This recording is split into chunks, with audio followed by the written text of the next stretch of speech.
오늘의 말씀은 사무엘하 3장 17절부터 26절까지 말씀입니다. 아브넬이 이스라엘 장로들에게 말하여 이르되 너희가 여러 번 다윗을 너희의 임금으로 세우기를 구하였으니 이제 그대로 하라.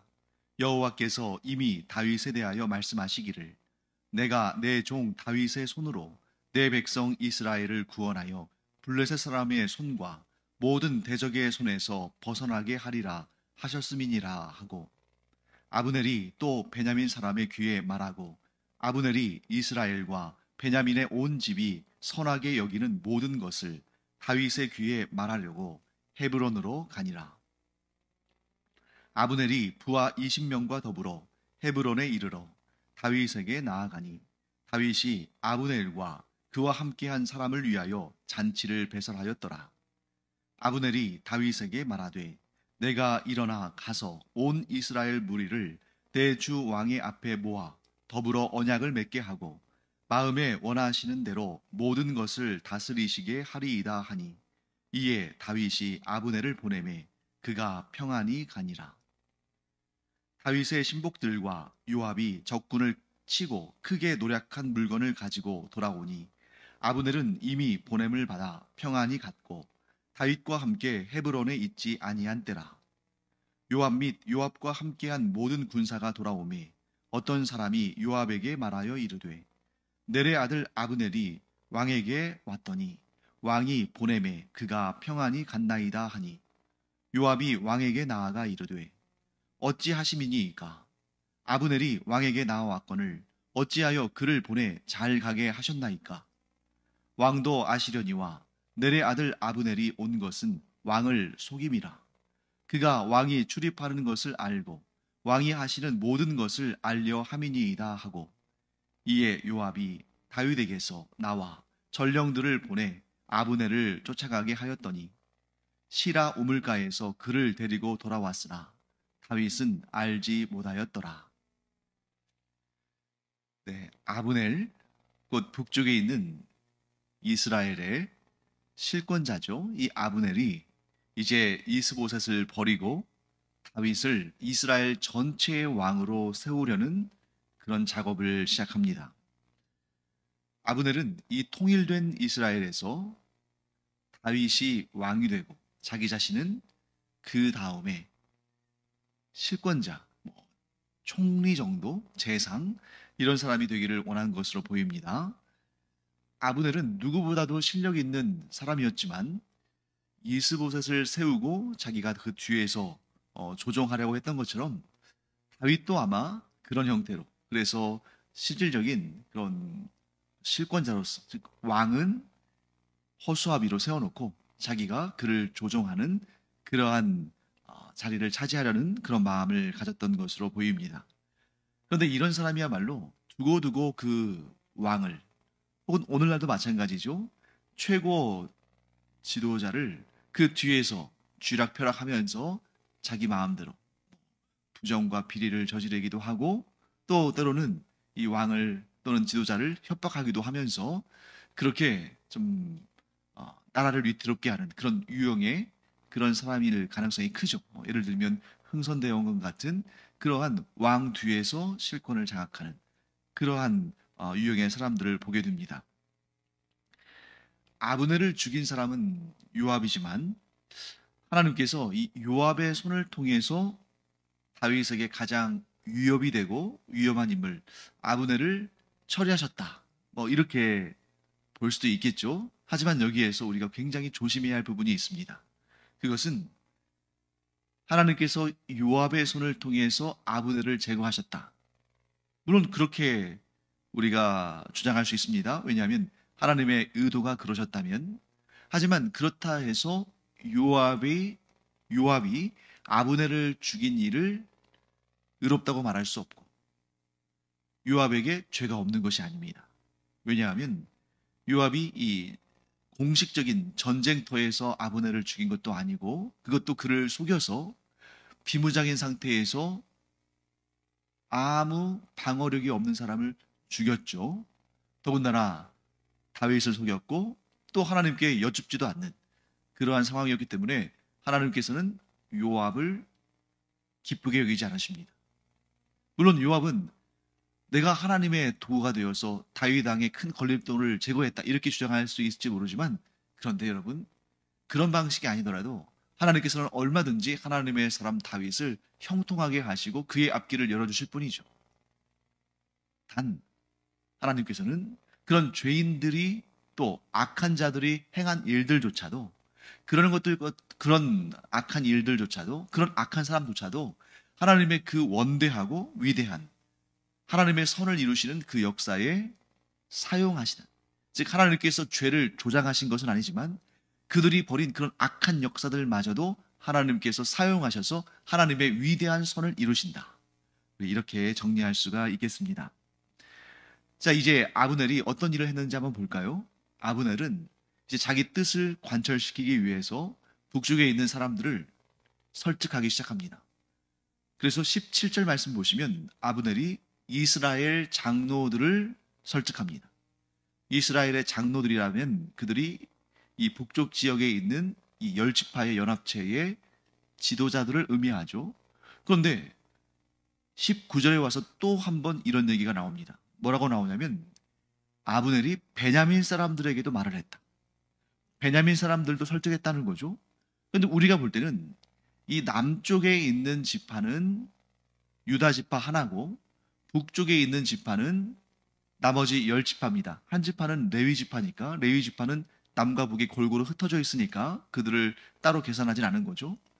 그 10지파를 다 설득하고 있는 중이니까 거기에는 베냐민 지파도 들어가는데, 베냐민 지파는 19절에 와서 따로 떼어서 설명하고 있죠. 그 이유는 왜냐하면 지금 남쪽의 유다와 북쪽의 이스라엘의 대립 관계 속에서 우리가 어제도 살펴봤습니다만 다윗의 집, 사울의 집, 다윗의 집은 강하여 가고 사울의 집은 약해져 가는 그런 설명을 우리 성경에서 보지 않았습니까? 그렇기 때문에 이 사울의 집, 사울의 가문, 사울 왕의 가문은 베냐민 지파에 속하거든요. 그러니까 여기에서 아브넬이 베냐민 지파에게 따로 이렇게 얘기하는 것처럼 보이는 이유는 베냐민 지파를 설득하는데 더 큰 공을 들였다는 거죠. 왜? 그들은 왕의 가문, 또 왕과 같은 지파의 사람들이고 나름대로의 자부심이 있고 지금 북쪽 이스라엘 지역의 주도권을 가지고 있는 사람들이기 때문에 그들에게 다윗이 이스라엘 전체의 왕이 된다는 것은 아브넬 한 사람에게는 좋을지 모르지만 이스라엘 지역의 왕을 배출한 가문, 왕을 배출한 지파의 입장에서 보면 섭섭한 일이죠. 용납할 수 없는 일이기도 합니다.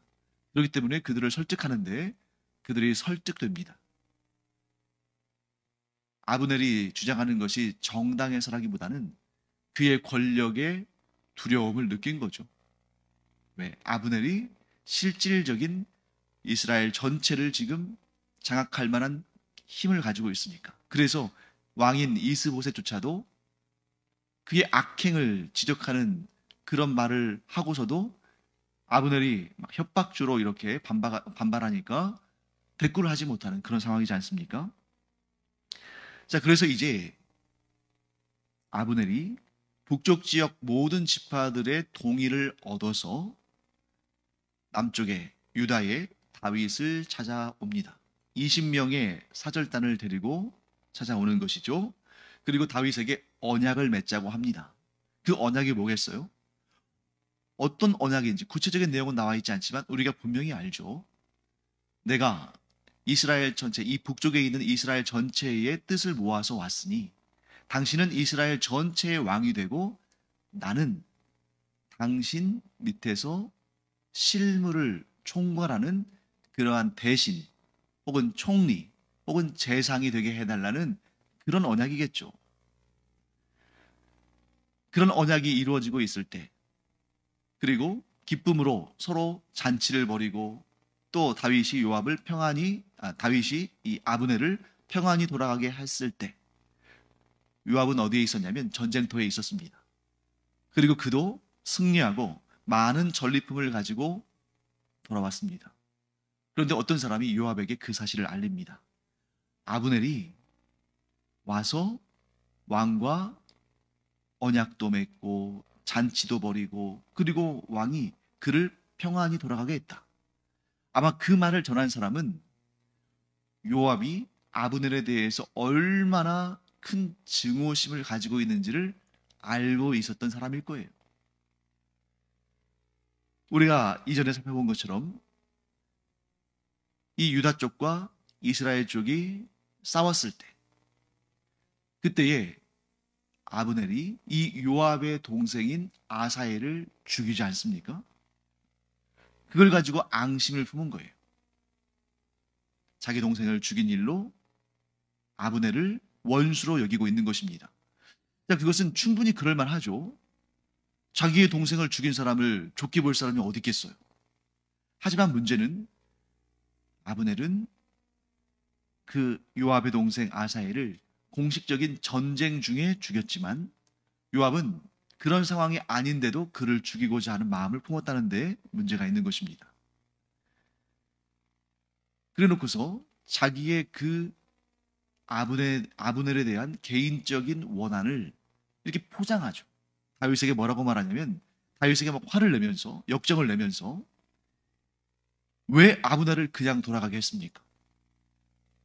그는 지금 이곳에 와서 왕이 지금 어떻게 나라를 다스리고 있는지, 또 이 나라의 약점이나 문제가 무엇인지 그런 것들을 정탐하러 왔는데 그를 그냥 돌려보내면 어떡합니까? 그를 죽여야 되지 않습니까?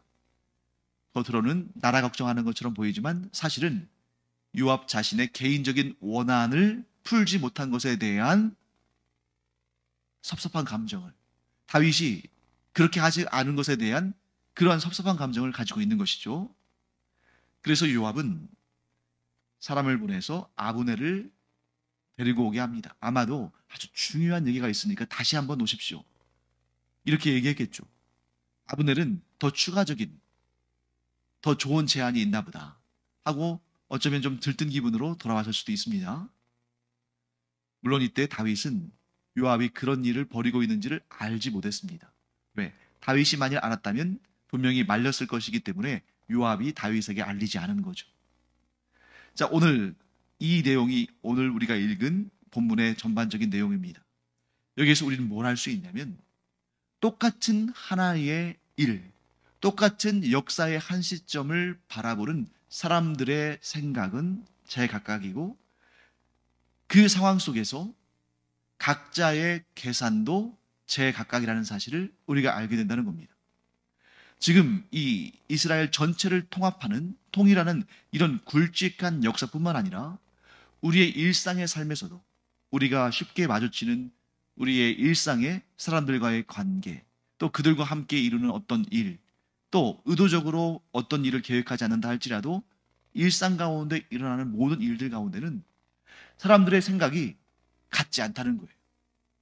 저마다 다른 생각들을 가지고 같은 역사, 같은 시간, 같은 사건을 보고 있고 또 저마다 그 일에 대해서 각자가 자기의 계산기를 두드리기에 바쁘다는 겁니다.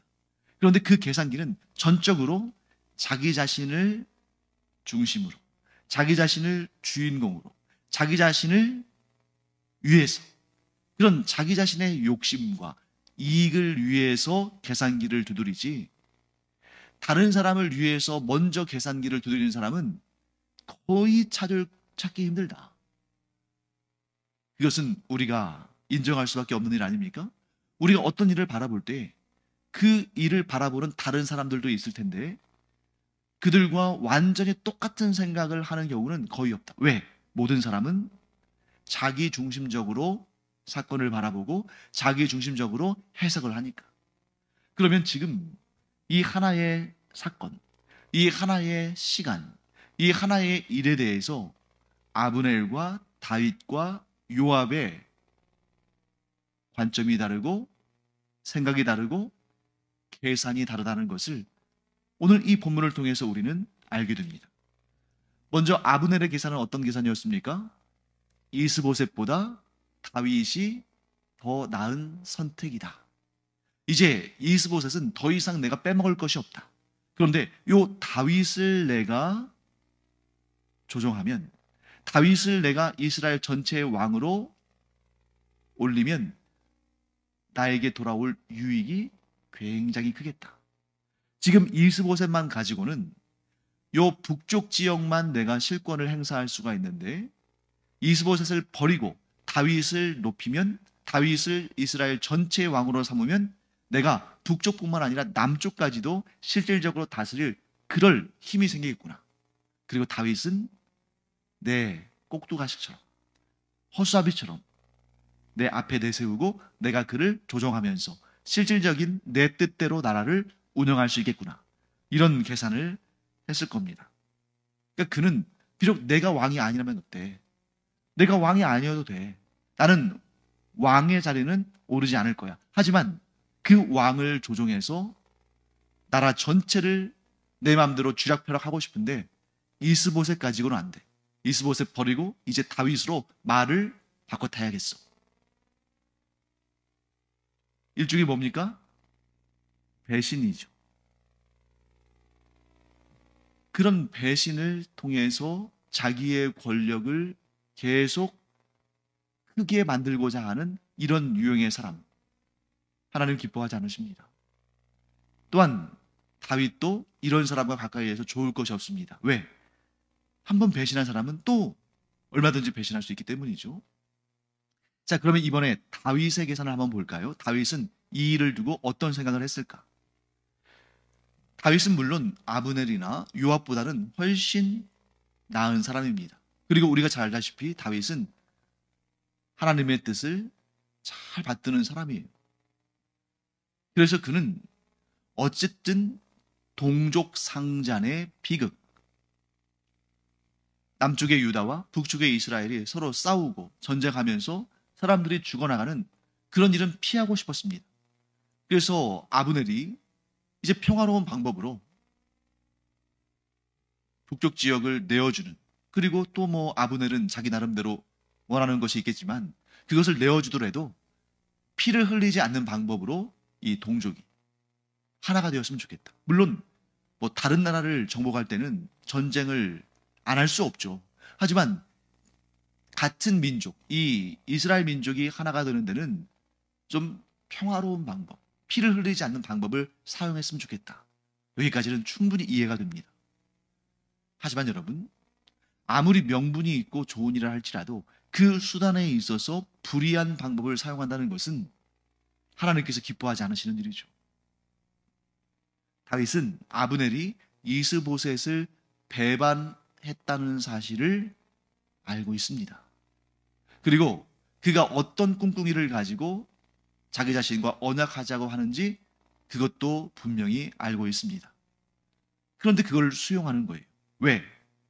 앞으로 어떤 일이 벌어질지에 대해서는 별 생각하지 않고 지금 당장 소기의 목적을 이루기 위해서 그런 불의와 좀 타협하겠다는 겁니다. 내가 직접 죄를 짓는 건 아니니까. 내가 직접 무슨 악을 행하는 건 아니니까. 그런데 내가 추구하는 그 목적을 위해서 좀 불의하고 정당하지 않은 방법을 사용하는 사람과도 손을 잡을 수 있다. 왜? 내가 직접 죄를 짓는 건 아니니까. 여러분, 이런 계산, 이러한 생각이 우리의 삶 가운데서도 나타날 수 있다는 거죠. 분명히 상대방이 불의한 방법, 하나님께서 기뻐하지 않으시는 방법, 불법적인 방법을 사용하는 것을 알지만 그가 나에게 줄 유익이 있고 또 내가 계획하는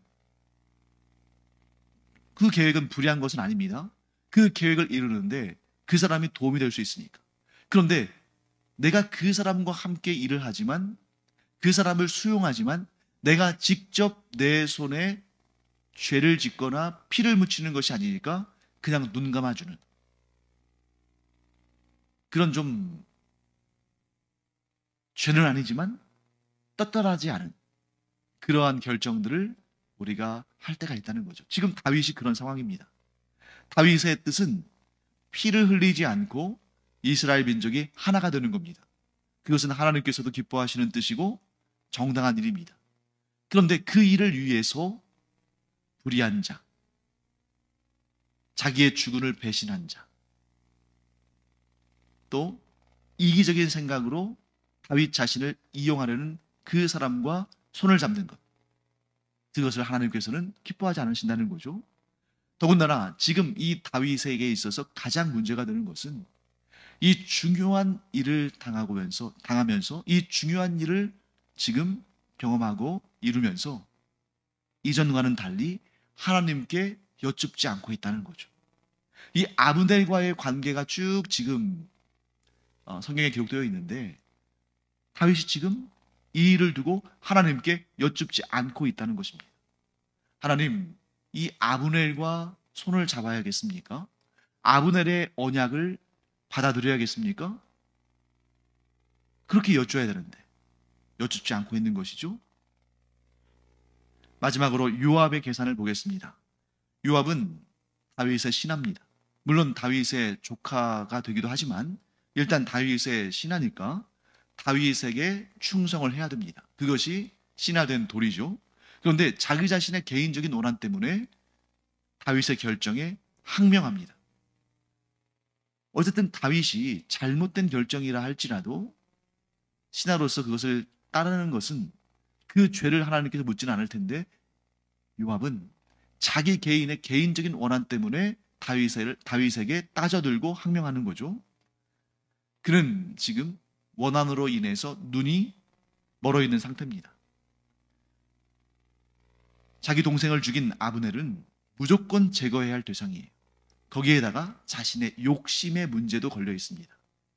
왜요? 지금 당장은 비록 남쪽 유다 지역만의 왕이긴 하지만 자기 자신이 다윗의 오른팔과 같은, 그래서 이 유다 왕국에서 가장 권력이 강한 왕을 제외한 나머지 사람 중에 가장 핵심적인 권력자 중에 한 명인데 다윗 왕이 아브넬과 언약을 하고 이스라엘 전체의 왕이 되면 당연히 아브넬이 자기보다 위에 설 것을 알았다는 거죠. 아마 요압은 이렇게 생각했을 겁니다. 아브넬이 있는 한 평화로운 통일은 안 된다. 무조건 전쟁을 해서 이 유다가 북쪽의 이스라엘을 무너뜨리고 그 땅을 차지하고, 그래서 그런 방법을 통해야만 내가 왕 아래 가장 높은 사람이 될 수 있다. 이런 생각을 가졌던 것이죠. 자, 이처럼 같은 사건, 같은 상황 속에서도 사람들은 저마다 각각 자신만의 계산기를 두드립니다. 세상은 이처럼 서로 다른 계산들, 서로 다른 생각들로 얽혀 있습니다. 그러면 그때 하나님은 누구의 손을 들어주시는가? 하나님은 어떤 사람을 통하여 역사를 이끌어 가시는가? 정답은 역사는 사람의 손에 의해서 이루어지는 것이 아니라 하나님께서 주관하시고 하나님께서 움직이시는 것이다. 물론 그 상황 속에서 인간의 탐욕과 죄가 그 역사에 오점을 남기기도 합니다. 하지만 하나님께서는 그런 인간의 죄와 탐욕으로 말미암아 생긴 오점들마저도 하나님의 그 원대한 하나님의 그 선을 이루시는데 사용하신다는 거죠. 즉 사람의 죄, 사람의 오점이 하나님의 선하신 역사를 그르치지 못한다는 겁니다. 그러면 우리가 여기서 중요하게 여길 것은 뭐냐면 내가 역사를 이끌어 가야 한다. 내 뜻대로 역사가 이루어져야 한다. 내가 역사를 주관하겠다. 이런 생각은 매우 위험한 생각이고 우리는 어떤 생각을 가져야 되냐면 역사는 하나님께서 이끌어 가시는데 내가 그 하나님께서 이끄시는 역사 가운데 작게나마 하나님께서 기뻐하시는 도구로 쓰임받기를 원한다. 이런 마음을 가져야 한다는 것입니다. 그런데 오늘 아브넬도 다윗도 심지어 다윗도 그리고 요압도 자기 자신의 뜻대로 자기 자신의 계획대로 자기 자신의 원대로 이 역사가 흘러가기를 바라면서 저마다의 자기의 이기적인 생각으로 계산기를 두드리고 있다는 거죠. 사랑하는 성도 여러분, 어떤 개인도 역사의 주인이 될 수 없습니다. 우리는 역사를 주관할 자들이 아닙니다. 그럼 우리는 뭘 해야 되느냐? 역사의 주관자 되시는 하나님께서 이 역사를 이끌어 가실 때 하나님께 기쁘심이 되는, 하나님의 뜻에 존귀하게 쓰임받는, 비록 작다 할지라도 내 마음이 하나님의 뜻을 깨달아 알므로 하나님의 뜻에 합당한 하나님의 사람으로 쓰임받기를 간절히 소망하는 것, 그것이 우리 그리스도인들의 역사를 바라보는 바른 자세다. 내가 역사를 주관하겠다. 내게 유리하게 내 이름을 내도록 그렇게 역사를 내가 이끌어 보겠다. 역사의 주역이 되겠다. 그런 교만한 생각은 하나님 앞에 기쁘심이 되지 못합니다. 역사는 하나님의 것이다.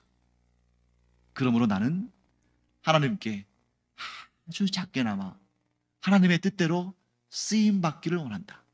우리 그런 마음으로 이 역사를 바라보는 그런 자에게 하나님께서는 하나님의 그 강력한 힘으로, 하나님의 그 원대한 비전으로 역사를 이끌어 가시는 그 놀라운 모습을 우리에게 보여주시고 우리가 그로 말미암아 기뻐하며 역사의 주관자 되신 하나님을 찬양하는 그러한 우리가 될 줄로 믿습니다. 기도하겠습니다. 역사의 주관자 되시는 하나님, 비록 작고 연약한 저희들이지만 그 역사의 아주 작은 한 부분에서라도 하나님께서 기뻐하시는, 하나님께 존귀히 쓰임받는 그런 하나님의 도구가 되기를 원합니다. 저희들을 들어 사용하여 주시옵소서. 감사드리며 예수님의 이름으로 축복하며 기도합니다. 아멘.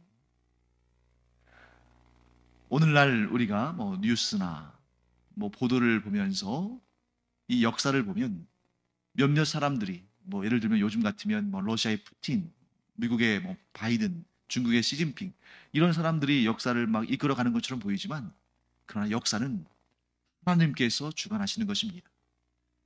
그 가운데 우리는 작게 쓰이든 크게 쓰이든 중요한 것은 하나님의 뜻 가운데에 하나님을 기쁘시게 하는 자로 쓰임 받아야 되죠. 하나님의 마음을 근심케 하는 자는 아무리 위대한 영웅으로 칭함받아도 결국 하나님의 기쁘심이 되지 못하면 하나님 앞에 벌을 받게 되겠죠. 오늘 기도할 때 하나님, 저는 비록 작은 종이지만 하나님께서 기쁜 마음으로 사용하시는 그런 하나님의 도구가 되기를 원합니다. 그렇게 기도하기 바랍니다. 기도하겠습니다.